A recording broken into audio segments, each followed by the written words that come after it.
Don't forget to subscribe, and turn the notifications. We upload daily. And check the source of this video to view all the images and videos if there was any. Image caption: Christians say they would have died had it not been for the bravery of the Muslim cleric center. When an imam in Nigeria saw hundreds of desperate, frightened families running into his village last Saturday, he decided to risk his life to save theirs. They were fleeing from a neighboring village, a mainly Christian community.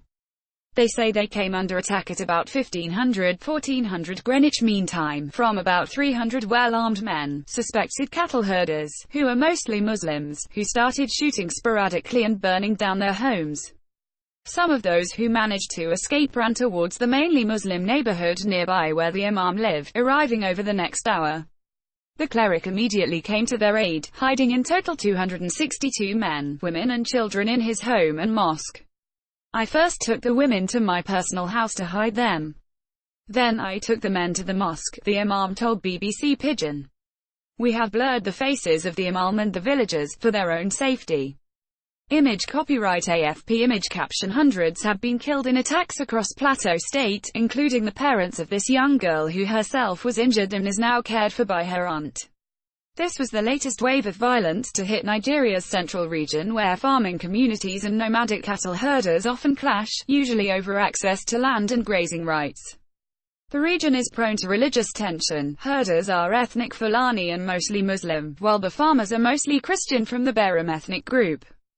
Hundreds of people have been killed in 2018, and the tit-for-tat violence has been ongoing for several years. A report from 2016 suggested Nigeria's pastoral conflict was the cause of more deaths that year than Boko Haram. Had the imam not intervened, the death toll may have been much higher, as the armed men stormed into the mainly Muslim village in pursuit of those who had fled the mainly Christian village nearby.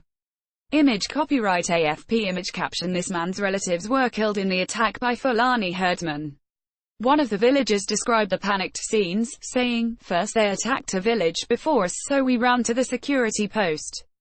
But then they started firing towards the security post, so we all ran away, even the security personnel. When the attackers heard that the villagers had fled towards the mosque, they demanded that the imam bring out those he was hiding. But the defenseless imam refused to comply, and also refused to allow them entry to the mosque. He began to plead with the herdsmen, who were threatening to burn down the mosque and his house. He then prostrated himself on the floor in front of the armed men. Along with some others in the Muslim community, he began to cry and wail, asking them to leave. And to their amazement the herdsmen did go, but then set two nearby churches on fire. More on Nigeria's Fulani farmer conflict. The imam later told the BBC that he wanted to help because more than 40 years ago, the Christians in the area had allowed the Muslims to build the mosque. They had freely given over the land to the Muslim community, he said. Since we have been living together with the Berams, we have not experienced an ugly incident like the attack on Saturday, another Muslim leader told the BBC. Those whose lives were saved by the imam expressed their gratitude and relief. Ever since they took us into the mosque, not once did they ask us to leave, not even for them to pray, said the local chief. They provided dinner and lunch for us and we are grateful. The villagers stayed with the imam for 5 days, and have since moved to a camp for displaced people. More than 2,000 people are now living there, and others are living with relatives and friends. Those who fled to the mosque cannot return to their village, as there is no security presence there and their homes have been destroyed. One local Fulani leader told the BBC, a number of the Fulanis who carried out this attack are foreigners.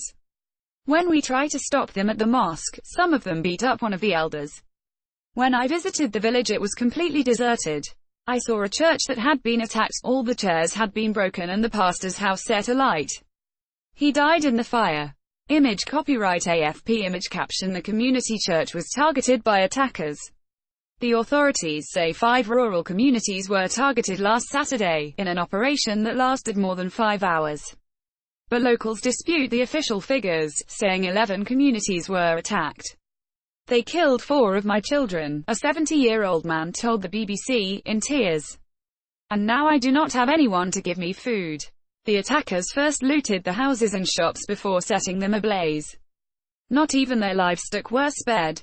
Witnesses say the attackers chanted, "Allahu Akbar," as they raided the buildings. Image copyright AFP image caption. This building which housed chickens was among those torched. The animals' charred remains are visible. Security forces did not intervene until around 1900 GMT, when operatives from the military task force Safe Haven arrived to evacuate those affected, mostly women and children. Force spokesman Adamu Umar said several attacks had been coordinated to take place simultaneously. This, he said, made it difficult for officers to suppress. A curfew has now been imposed in 3 parts of Plateau State following the violence. Pointing to a mass grave, one resident cried as he described the devastation to his village. In this community alone 83 persons died, he said. See how they are buried. We were born here. Where do they want us to run to?